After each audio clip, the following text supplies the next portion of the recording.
empezar con algo doméstico. Voy a hacerles pensar en su vida doméstica, personal.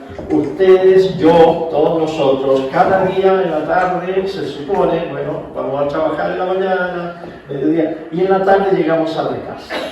Después de una larga jornada, llegar a la casa, llegamos a descansar y a ser atendidos. Así también cada semana, después de una larga semana, con altos y bajos, con actividades familiares, etc., venimos aquí, llegamos aquí a la cumbre que simboliza la casa del Padre. Y aquí se nos atiende, se nos da la bienvenida, se nos da un abrazo, se nos da cafecito, tecito, galletitas, lo que haya. Y uno llega aquí, se siente cómodo y se sienta en este salón que ya está limpio, aseado, y nos disponemos entonces para ser alimentados, porque los sermones, la enseñanza es alimentación, y después al final los invitamos a la cena, y usted come y bebe el cuerpo y la sangre de nuestro Señor Jesucristo. Allá en la sociedad el trabajo es laboral, es forzado, pero hay una ley laboral, así que nos regimos por los códigos laborales. Si reclamamos podemos ir a la dirección del trabajo, no sé cómo se llama. Hay derechos para los trabajadores, seguro de accidentes, y derecho a pataleo, y como dice ahí la pérgola de la flor, nos quedamos, pero pataleo nomás, pues dice él. Bueno, pero por lo menos hay derechos adquiridos. Y aquí, en el reino de Dios, aquí, llegamos a adorar a Dios. También llegamos a adorar con plena libertad. A tal punto, fíjese usted, que hasta nos damos el lujo o asumimos el derecho de venir o de quedarnos en casa. Fíjese la libertad que tenemos. Hoy por lo menos usted decidió venir. Pero hay domingos que usted decidió no venir, se quedó en la casa. Mire la libertad y la tremenda responsabilidad que tiene usted con esa libertad que Dios le ha dado. Con esto, esta pequeña introducción de la comparación de lo laboral con la iglesia, vamos a entrar a la parábola que nos corresponde el día de hoy. Empezamos con la primera frase. Estamos en el capítulo 17 de Lucas, versículo 7. Si alguno de ustedes tiene un siervo que ara o apacienta el ganado, así comienza el Señor diciendo esta ilustración, esta historia. Menciona a alguien que ara y a alguien que apacienta ganado. De inmediato me acordé del inicio de la creación. Creó el Señor los cielos y la tierra, puso a Adán y Eva, tuvieron dos hijos, Caín y Abel. Caín se dedicó a arar la tierra, a labrar la tierra, y Abel se dedicó a pastorear, criar animales. Y allí comienza la historia de la civilización.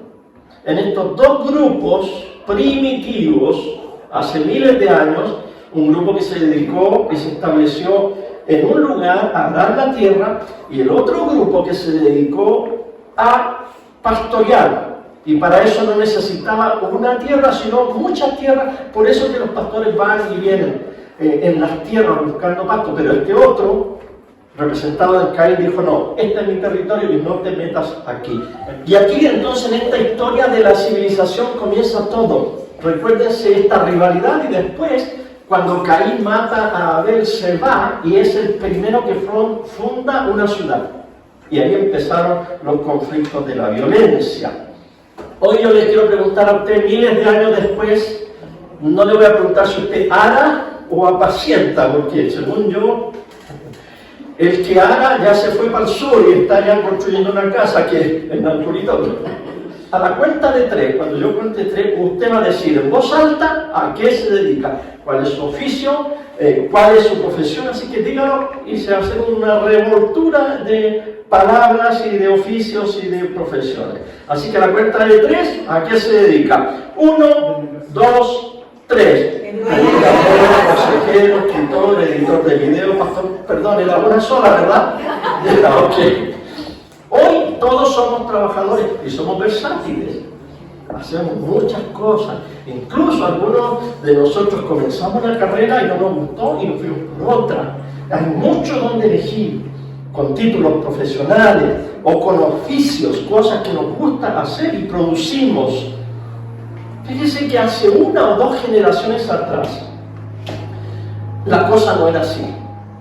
No había tanta libertad, ni tanta educación, ni tanta gente que pudiera hacer tantas cosas. Yo me he dedicado a ver la genealogía, ¿no?, mis abuelos. Y fíjese que mis abuelos, me di cuenta que vivían en condiciones laborales muy diferentes a las que vivimos 3 o 4 generaciones. Imagínense antes con las minas. ¿Cómo se trabajaba en las minas? A tal punto que se clausuraron las minas de carbón en el sur.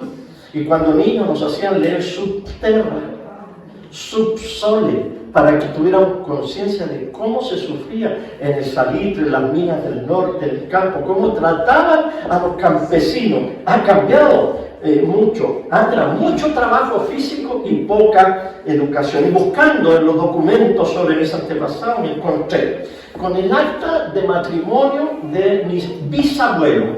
Mi bisabuelo se llamaba Louis Dupuy, y mire la firma tan bonita, sabía escribir. Este era descendiente de franceses, sabía escribir y sabía escribir bien. Lo único que había una confusión con el apellido porque él puso Dupuis, o a lo mejor era muy apretado hacia el Dupuis, no Dupuy. Pero arriba dice: la contrayente no sabe firmar. Hoy día, no sé si usted conoce a alguien que no sabe leer o escribir, ¿no?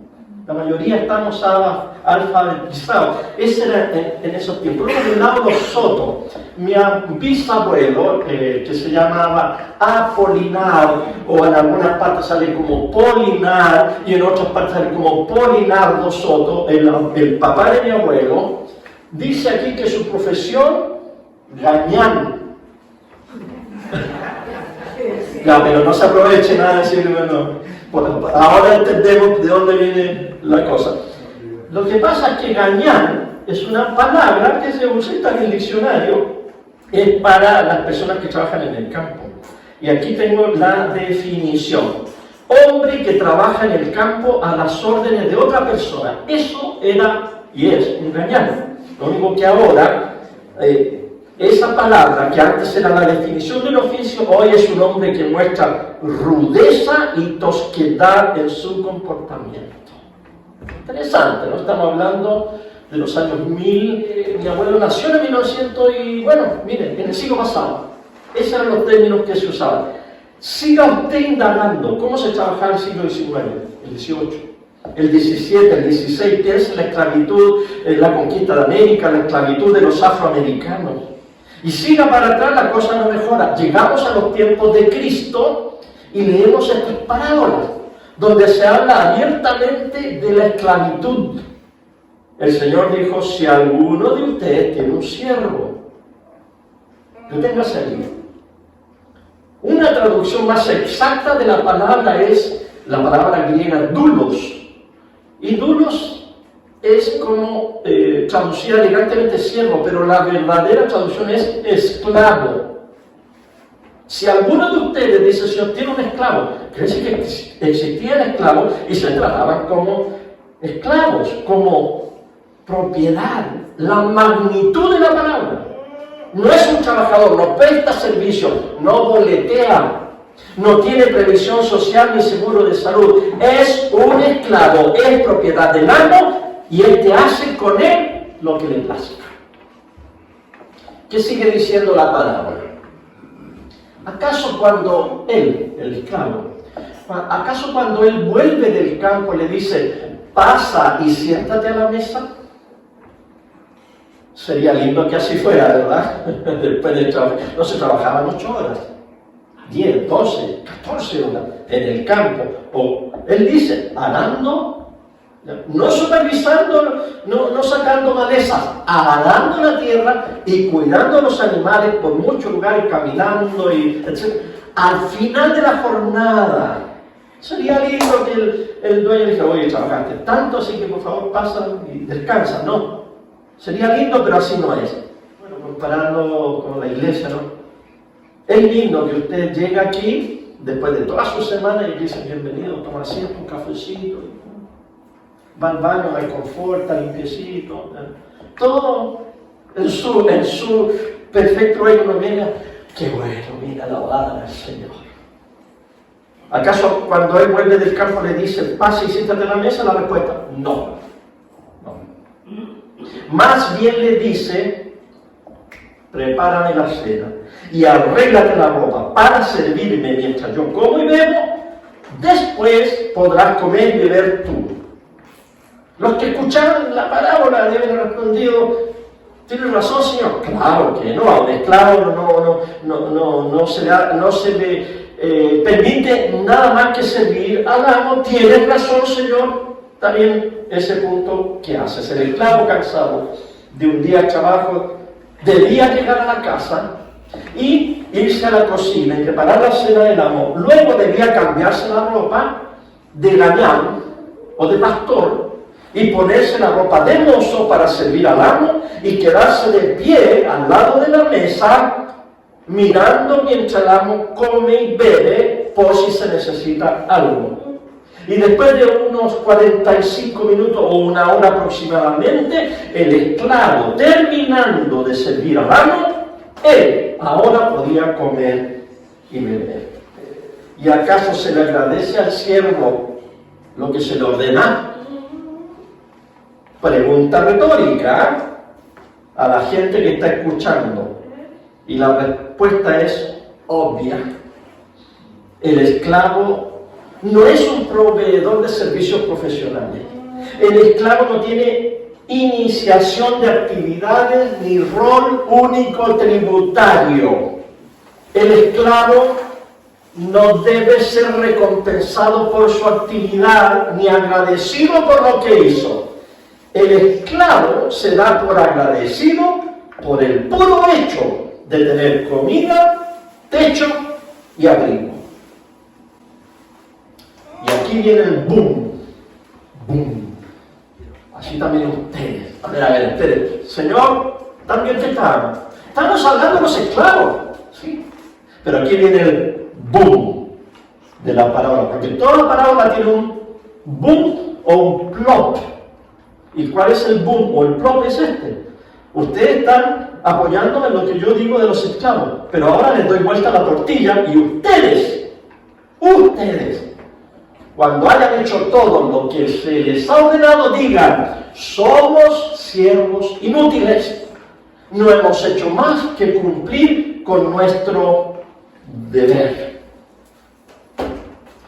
Avancemos al 2 de octubre del año 2022, segundo día de nuestra liberación, segundo día de la post-pandemia.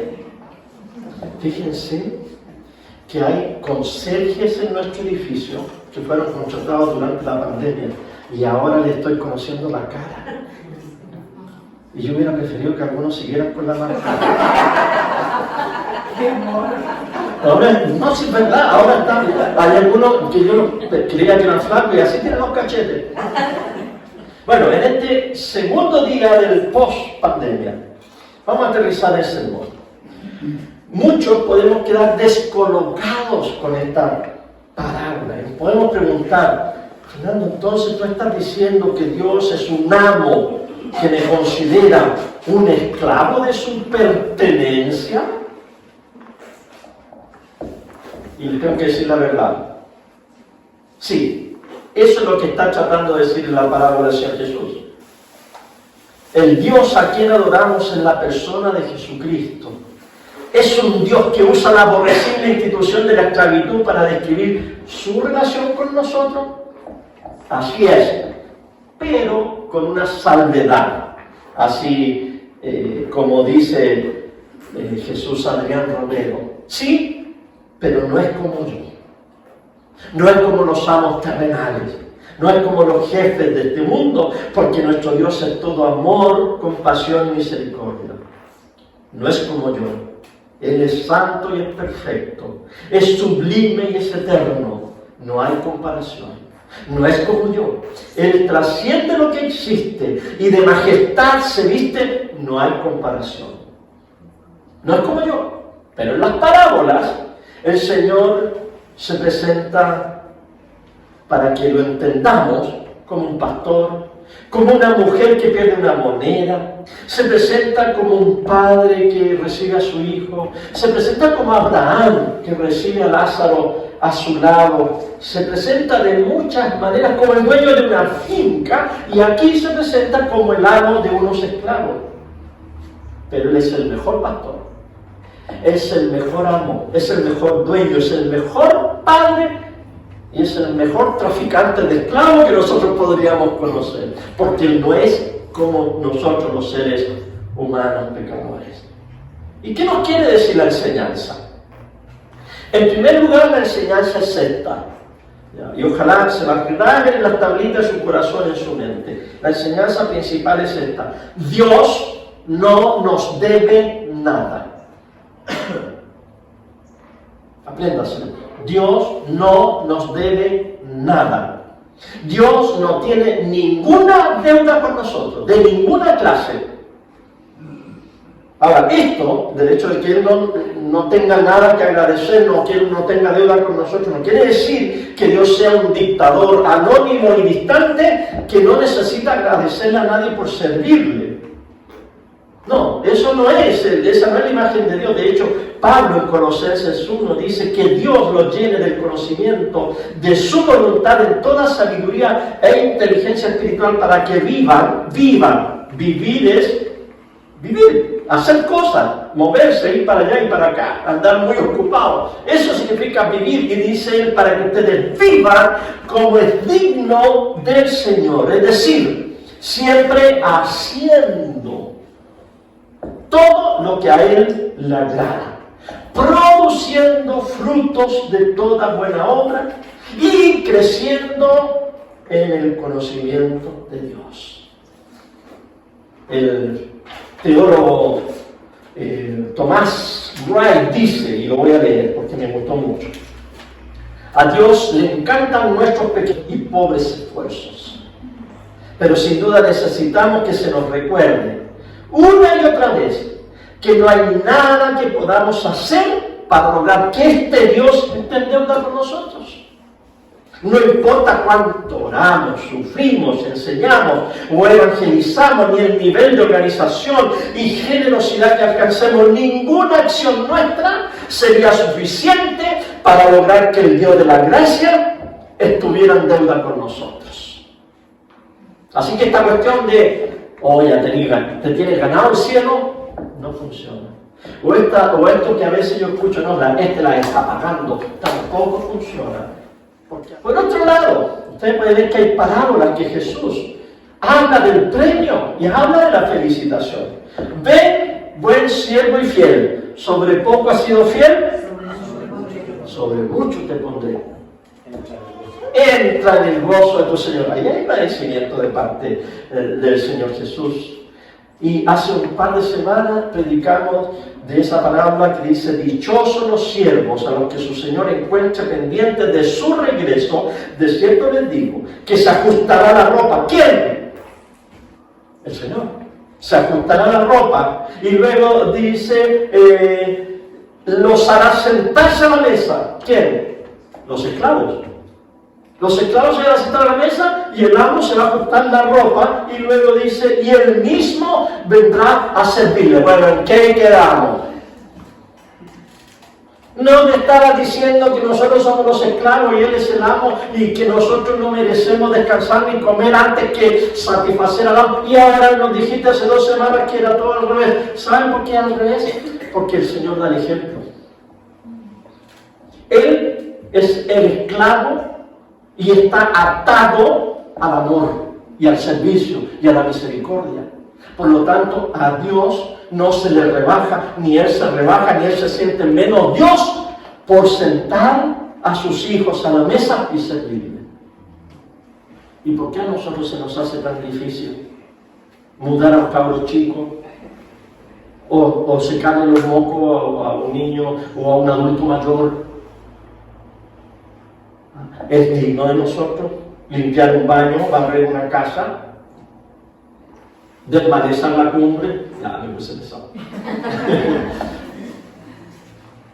Dios nos da el ejemplo. Jesús en la noche que fue entregado tomó un lavatorio, se sacó el manto, se arremangó, se puso una toalla, se ciñó y le lavó los pies hediondos y sucios a sus discípulos, y después de haberlo hecho dijo: así como yo lo he hecho, ustedes también hagan. Como si yo, siendo el Señor, el amo de ustedes, lo hago, ustedes también lo tienen que hacer. Dios da el ejemplo.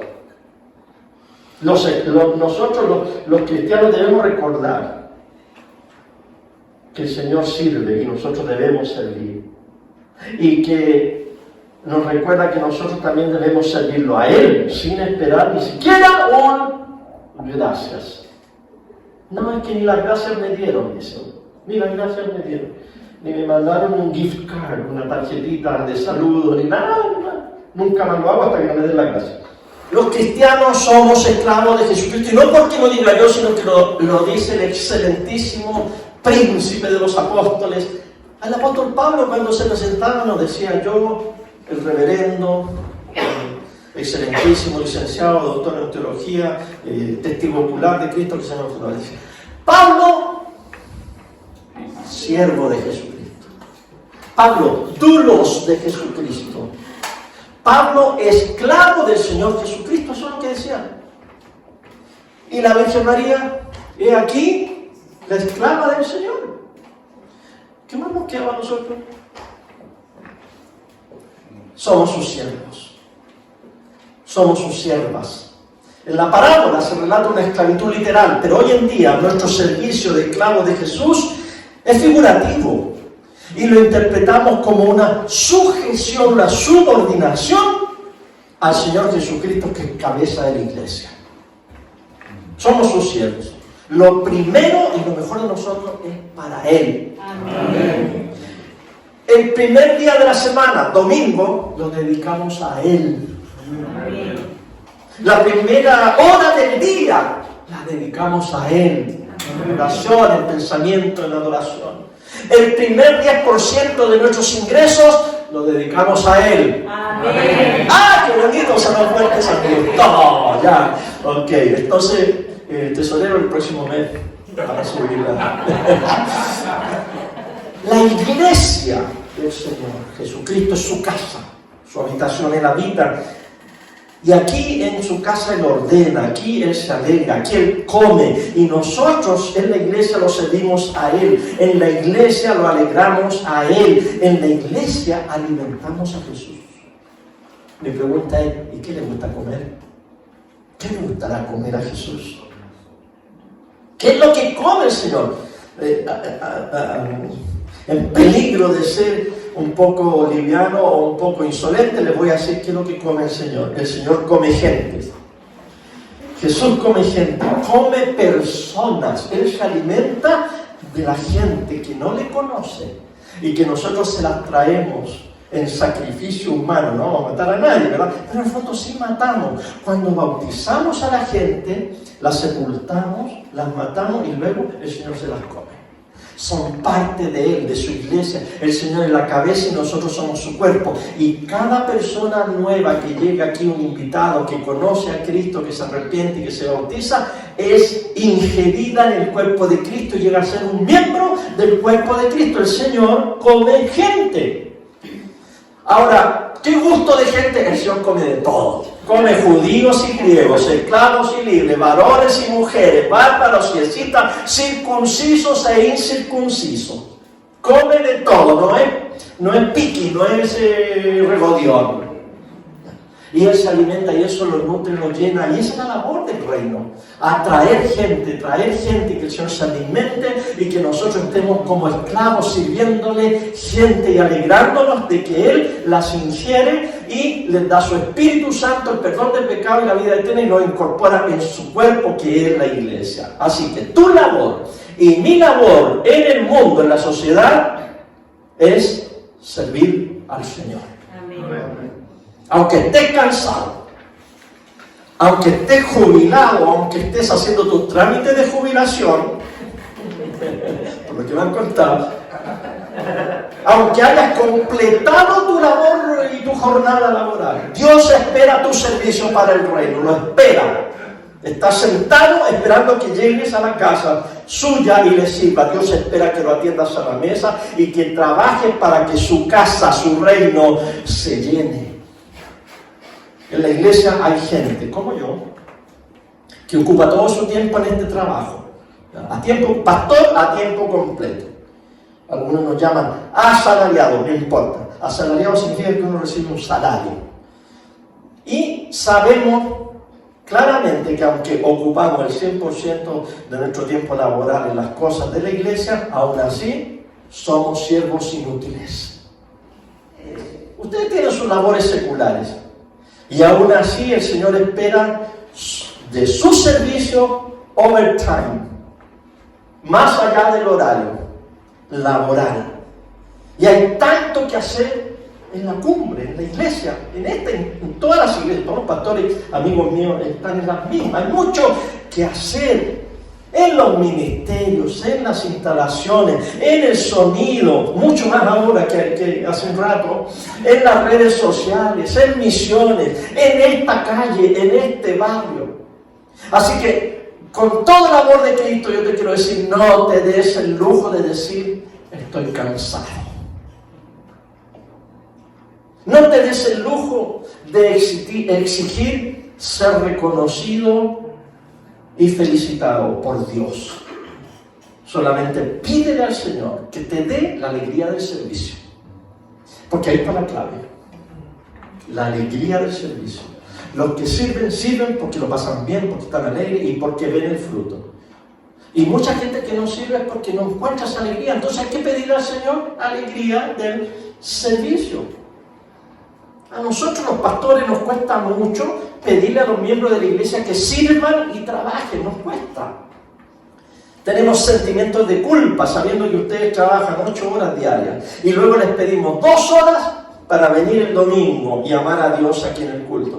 2 horas a la semana para ir a un grupo en casa, conectarse con los demás y amar a los demás en el grupo en casa. Y más encima les pedimos otras 2 horas para que sirvan en algún ministerio de la iglesia o que sirvan en misericordia al mundo. 6 horas a la semana. Nos da dolor de guata pedirles tanto, dice uno, pero los pobres trabajan tanto. Pero ¿saben? Una vez alguien me abrió los ojos y me dijo, Fernando, tú no sabes la bendición y la alegría que tiene la gente cuando tú le das la oportunidad de servir en el reino de Dios. Pueden trabajar mucho en sus negocios, en sus quehaceres, en sus trabajos, pero en la tarde se alegran porque llegan a la casa y se preparan para ir a servir, ya sea a la iglesia, a una misión, a alguien, ir a un grupo en casa, ir a hacer algo por el reino de Dios. Esa gente se energiza cuando después de su largo trabajo va a servir al reino de Dios. Y ni siquiera esperan muchas gracias porque se dan cuenta que ellos son los agradecidos porque los tomaron en cuenta.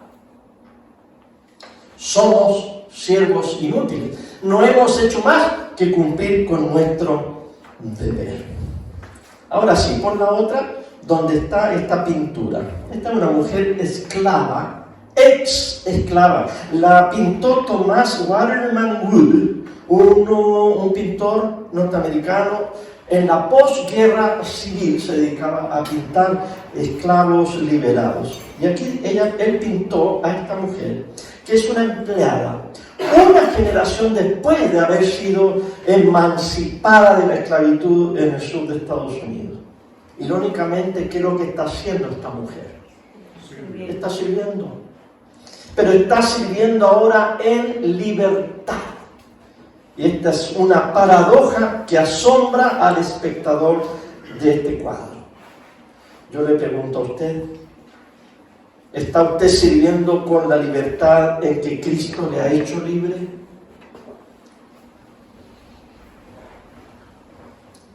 Mire lo que hay en octubre. Grupos en casa, preparar la cena, cena de matrimonio, culto de los domingos, la música, el sonido, el aseo, la cocina.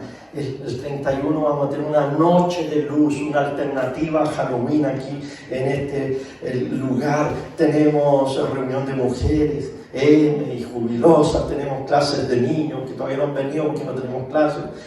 tenemos eclesía, tenemos limpieza del patio, tenemos bautismos este mes, tenemos clases de bautismo, tenemos que calentar el agua para el bautismo, no sabemos cómo lo vamos a hacer.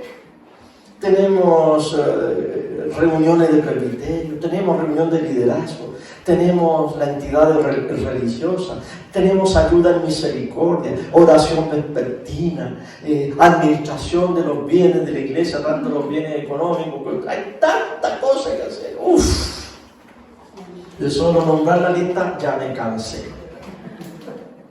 Y vuelvo a este pasaje, y vuelvo a esta imagen, y vuelvo a la parábola. Somos siervos inútiles y no hemos hecho más que cumplir con nuestro deber. Así que la pregunta es, ¿cuál es mi deber? ¿Cuál es mi deber? Es la pregunta que tú y yo tenemos que hacer al Señor, con toda nuestra corazón. ¿Cuál es mi deber? A lo mejor no lo he definido muy bien. Y la segunda pregunta es, ¿estoy cumpliendo mi deber? Así que te voy a pedir que cierres tus ojos, inclina tu cabeza. Que respires solo unas 3 veces para que le hagas con toda honestidad esta pregunta al Señor.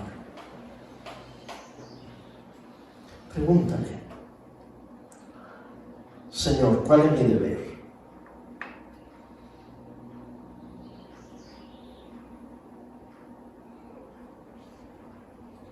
Si el Señor te ha contestado esa pregunta, ahora haz la segunda pregunta.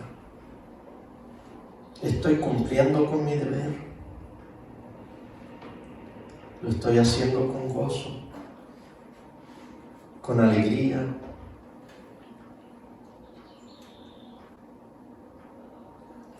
Señor, al terminar esta enseñanza, reconocemos en humildad que te hemos fallado.